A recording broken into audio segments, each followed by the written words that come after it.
It's also a good idea to kind of keep everybody in the loop together just to best protect yourself.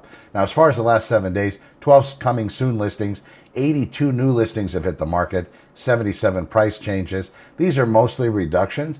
These are sellers that maybe were overzealous in the beginning when they listed their properties for sale.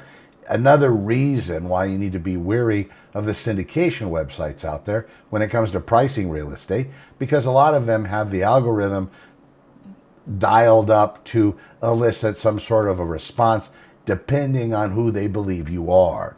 If you're the owner of the house, the price might be a little different. If you're a buyer for a potential house, the price might show up a little bit differently. So it's really important to look at the actual real estate data when it comes to pricing your residence, so you don't get caught up and have to do several price reductions to bring it to a point where buyers are willing to move forward in making offers. Incredibly important advice. For the buyers out there that are considering purchasing